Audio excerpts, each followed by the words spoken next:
cells here, red blood cells. And when you look at the rest of the red blood cells that are not normal, you see some target cells here, actually. And probably you're gonna have some component of polychromasia, and we'll talk about that. Now, if you ask you, give me one test to separate all the cases in the case 1 versus all the cases case 2. So if you want to do one test to see if problem is a marrow or its problem is increased destruction, anybody knows what's that test? Reticulocyte. So every time you have an underproduction, your reticulocyte also is underproduced because that's part of it, and that's a very important point. But every time you have an increased destruction, when you have these anemia that affect erythropoietin actually affect marrow, so marrow try to compensate. That's the reason you're going to see a very, very hypercellular with erythroid hyperplasia in marrow in all these hemolytic anemia, and then your reticulocyte is higher. So the way we make a diagnosis of this hemolytic anemia is two-way. One, actually, we have to show there is an increased production in the marrow, that we can show it with the bone marrow, that you can see hypercellularity, erythroid hyperplasia, or you can show it with the reticulocyte.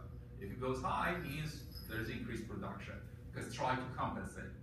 Or you can look for the product of destruction of RBC, bilirubin, hemoglobinuria. We already talked about that, intravascular, extravascular.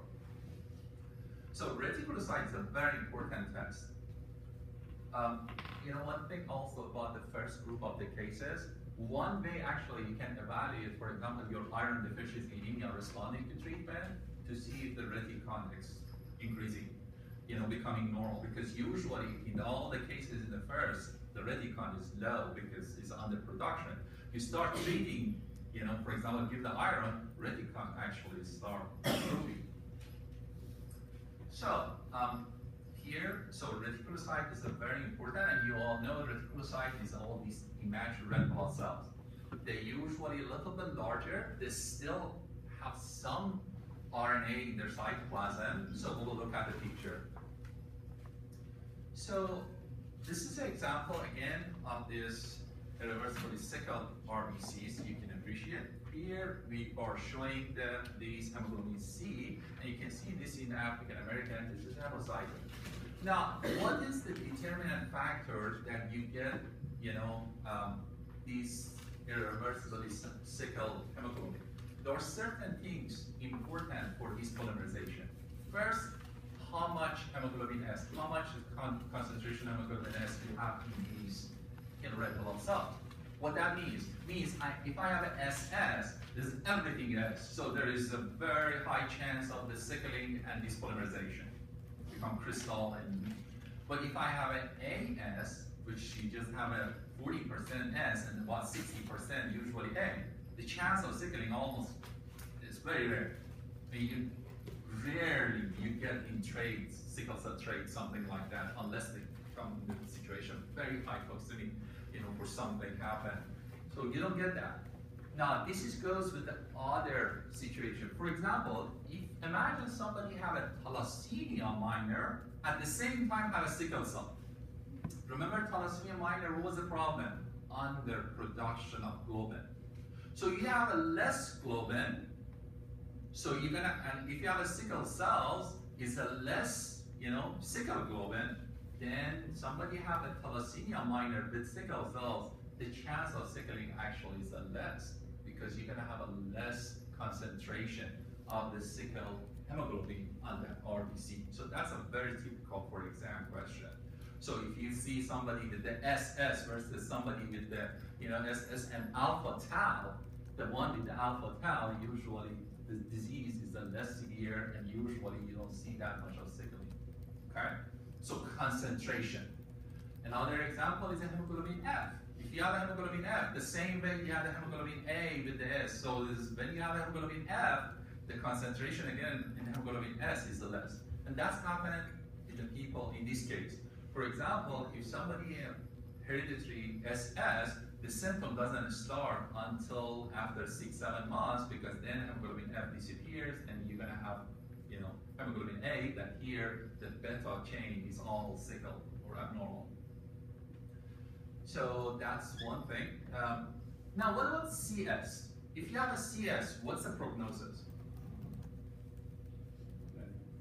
So the problem with the CS, even the S concentration is less, but the problem with the C, hemoglobin C actually affect the pump, and then produce dehydration. So dehydration by itself increase sickling. So that's the problem with the, C and S, they don't polymerize together. But the C seems to produce dehydration, so increase risk of sickling. So if somebody asks you, what about CS? What's the prognosis of CS? CS is usually between AS and SS. So it's something between. So you're gonna see sickling, you're gonna see hemolytic anemia, but it's not severe like SS, but it's worse than AS. Same thing with the D and S. Actually, when you have a hemoglobin D and S, both actually can polymerize. But again, it's not bad as SS. So done with this one. The reason I'm saying that because we're gonna show you a picture of this, and we're gonna ask you each one of these. So I expect you all know this picture. Here, your control, that's your A, okay? And that's actually, when you see these are hemoglobin that actually, based on their charge in the alkaline area, they move to the anode. So you can see, so since the charge of these are different, they move some of them faster, some of them less. And your control, every time you look at it, is start with the A. This is supposed to be ASC, and this is the F here. It's very close to A. So ASC is from anode down, ASC. So when you look at this, for example, this is your AS. This is another one. Now when you look at this is normal, AA. And what about this one? That's SS, right? It's everything.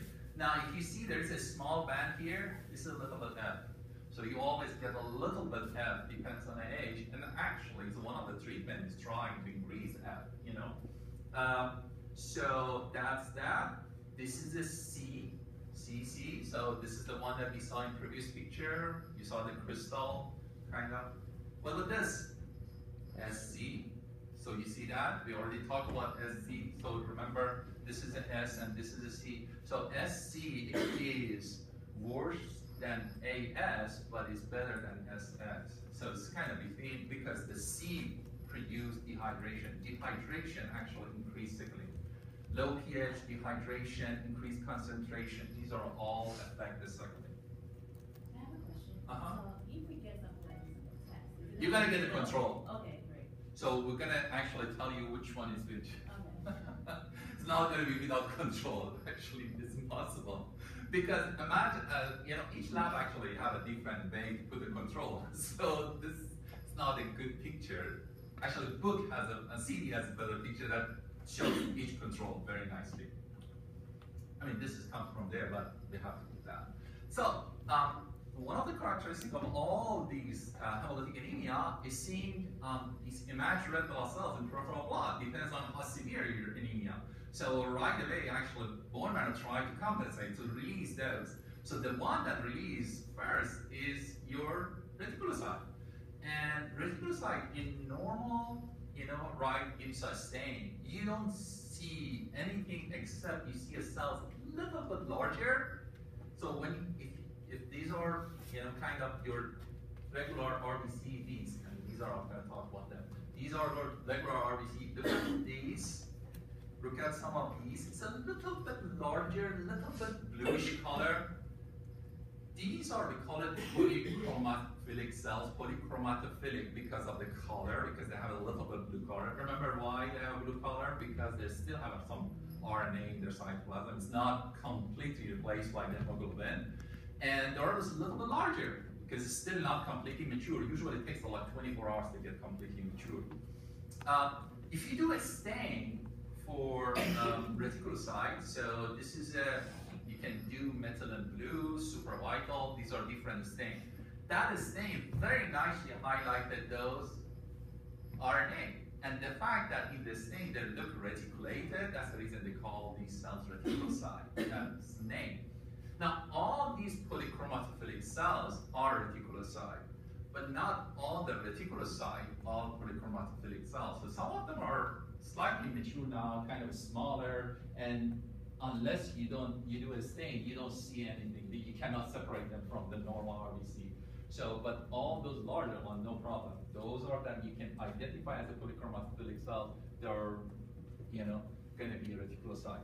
Now, you notice there are other cells here that kind of doesn't have a central pair and it's kind of smaller looking and look like a lot of, hemoglobin there. These are your spherocytes. So it's not a hereditary spherocytosis. Every time you have a hemolytic anemia, there's something wrong with the membrane. You may get loss of membrane. They can go to the spleen and the part of it bite off. So the membrane can be a little bit, less. Every time you have a less membrane in compared to volume, you may get a spherocyte. I'm going to talk about hereditary spherocytosis. You're going to see same picture, but very careful. You can see a spherocyte in just the loss of hemolytic anemia, especially autoimmune mediated. You can get that, and that's usually the reason for that is a little bit loss of membrane. It can be many reasons for that. So spherocytosis by itself is not diagnostic for hereditary spherocytosis. You can get that with a lot of other hemolytic anemia. At the same time, you can get these reticulocyte or polychromatophilic cells too. So done with that, look at the marrow. In all hemolytic anemia, this is a marrow you're going to see very cellular and shows a very extensive erythroid hyperplasia. These are all normal blasts. This is erythroid, precursor, and very much. Now, normal, and look at this. So we're going to thalassemia. This is a thalassemia major. If I show you this picture and you see mutated RBC there, that's a very bad anemia. It's such a severe anemia that you pass from these polychromatic reticulocytes. It's all sending normal blasts down in the peripheral blood. So, and you can see there are very much different size, shape, anisopoikilocytosis. You can see when there are some hypochromia, microcytic, in some of these, but then you have a nucleated RBC. So this is thalassemia major. This is a severe disease. Remember, it depends on what kind of chain involved. You can have beta thalassemia, which this is a beta thalassemia major. You can have an alpha thalassemia. And practically in major, you don't have any production of beta chain. So when you don't have any production of beta chain, you have some underproduction. That's a very severe underproduction. But what's happened is if you have an excess, you have a normal alpha and no beta, that imbalance make those excess alpha that are normal actually deposit, precipitate. And that's affect the formability of the red blood cells. So in reality, thalassemia major is a hemolytic anemia because they affect the formability because of deposit that extra, hemoglobin chain, which is the alpha. Or if it's alpha thalassemia, it can be beta. So this, you can see, that's the reason you see these polychromatophilic cells. You can see nucleated RBC here. It's a very severe disease. You need a lot of transfusion. And with the transfusion, you're going to see the position of iron, all different organs. They have a problem with the heart because of hemochromatosis, hemosiderosis. You have endocrine organ involved. They don't develop secondary section. If you don't give them a transfusion, then there's going to be a development of bone problem. There's expansion of the bone marrow. There's going to be a bone pain, fracture. They're going to have these growth problem. So. Now, this is a minor thalassemia. Remember, the minor thalassemia is slightly under production of the beta chain, for example. And on that situation, this anemia is not very severe.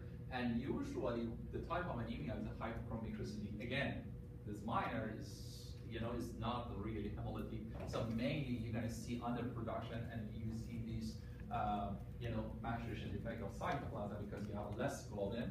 And then you're going to start seeing hyperchromicrocytic anemia. So your MCV is going to be low, slightly MCHC. And this is one of the characteristics, it's not as specific, is basophilic stippling cells. These are actually polyribosome that you see here. So you can see that. Now, The next actually is a cytoskeleton problem. Membrane, this is hereditary spherocytosis. I want you to appreciate these are all these